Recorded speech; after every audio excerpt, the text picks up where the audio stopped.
परशु पंचायत कथा में आ रही है।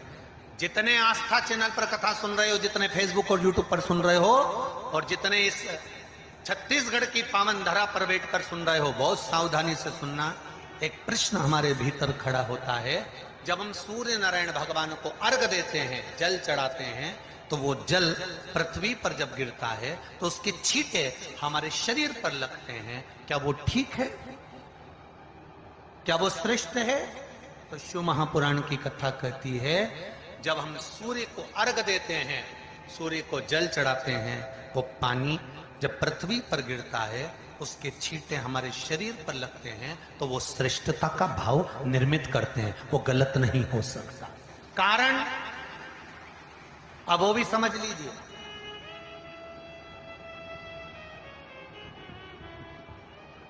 अब सूर्य नारायण भगवान को आप जल चढ़ा रहे हो, तो छींटे नहीं लगे, उसके लिए क्या स्टूल पे चढ़ के चढ़ाओगे कि कुर्सी पे चढ़ के चढ़ाओगे? अरे बोलो तो सही। अब कई लोगों के दिमाग में यह बात भरा गई कि हम भगवान को जल चढ़ाते हैं, वो हमारे शरीर में छींटे लगते हैं, जमीन पे से पानी गिरता है, वो हमारे शरीर को छींटे लगते हैं, भगवान को अच्छा नहीं लगता होगा। कौन ने कहा? पहले तो उसको पकड़ के लड़ो।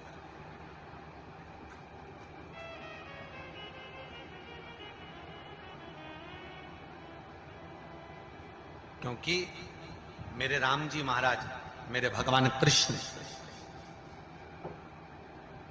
बड़े बड़े संत, साधु, सन्यासी, तपस्वी, साधक, उपासक जितने भी हुए, जिन्होंने सूर्य की आराधना करी, इन्होंने टेबल पे चढ़कर या कुर्सी पे चढ़कर जल नहीं चढ़ाया। इन्होंने पृथ्वी पर खड़े होकर ही, क्योंकि पृथ्वी तत्व के देव हैं शिव। जब हम मृत्यु लोक पर खड़े होकर, पृथ्वी पर खड़े होकर भगवान शंकर का भाग पृथ्वी तत्व को धारण कर कर जल को हाथ में लेकर जब समर्पित करते हैं, और जो जल नीचे गिरता है वो शरीर पर अगर लगता है तो हमको उसका आशीर्वाद ही प्राप्त होता है, दोष नहीं लगता। और लोगों ने इसको विपरीत कर दिया। कि कौन ने विपरीत करा? कई लोगों ने इसको विपरीत कर दिया। कौन ने विपरीत करा? तो जो दूसरे धर्म के लोग होते हैं, जिनको हिंदू धर्म से नफरत होती है, और जो हिंदू धर्म की पूजन, सेवा, अर्चना को समाप्त करना चाहते हैं, वो धीरे धीरे धीरे धीरे कहने लगे कि सूर्य को जल चढ़ाओगे तो शरीर में लगेगा, शरीर में लगेगा तो दोष लगेगा। इसको कह कहकर घर घर में सूर्य को जल चढ़ाना लोगों ने बंद कर दिया कि आप जल चढ़ाएंगे तो दोष लगेगा, शरीर पे छींटा लगेगा, शरीर को ऐसा लगेगा। ये दोष नहीं है। कितनी सुंदर बात है महाराज। सूर्य नारायण भगवान को जब जल चढ़ाया जाता है, हाथ सिर से 8 इंच की दूरी पर होना चाहिए। जम के बोलिए, सिर से कितना ऊंचा होना चाहिए? 8 इंच ऊपर अपना हाथ होना चाहिए मस्तक से सूर्य को जल चढ़ाते समय। और ना चांदी का, ना स्टील का, न लोहे का, न प्लास्टिक का, न कांच का, न सोने का कोई बर्तन, न कांसे का, न एल्युमिनियम का, न पीतल का, केवल एक पात्र होना चाहिए, वो है तांबे का। काय का पात्र होना चाहिए? तांबे का पात्र। और सूर्य नारायण भगवान को जब 8 इंच ऊपर तुम्हारा हस्त है, और जब हम सूर्य को जल चढ़ा रहे हैं, कैसे जल चढ़ाना है वो भी समझ लीजिए। अगर कोई कैंसर का मरीज है, जिसके चेस्ट में कैंसर आ गया हो, लेफ्ट में, राइट में कहीं पर कैंसर आ गया हो, या कोई गठान आ गई हो, तो महाराज आप जल चढ़ाते समय उस जल की धार को सूर्य भगवान को जब चढ़ा रहे हो, तो धार आपकी गठान की ओर जाना चाहिए, जिससे सूर्य की किरण उस जल में से आपके उस स्थान पर पड़े, उस जगह पर पड़े जहां पर गठान है। महाराज आप लगातार जल तो चढ़ाना चालू करो, अच्छे अच्छे डॉक्टर फेल हो जाएंगे और कह देंगे गठान ठीक हो गई।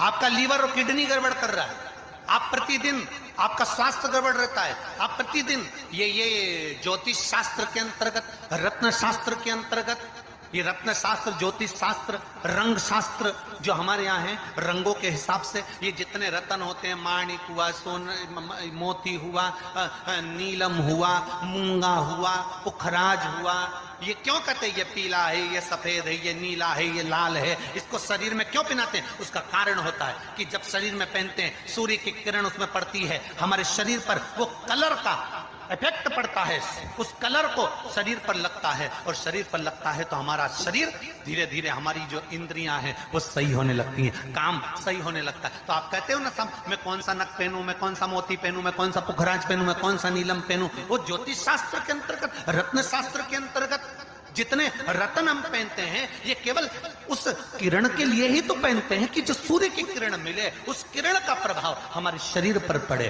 तो इन सबसे अच्छा है कि सुबह शंकर भगवान का नाम लो, तांबा का लोटा में जल भरो, 8 इंच ऊपर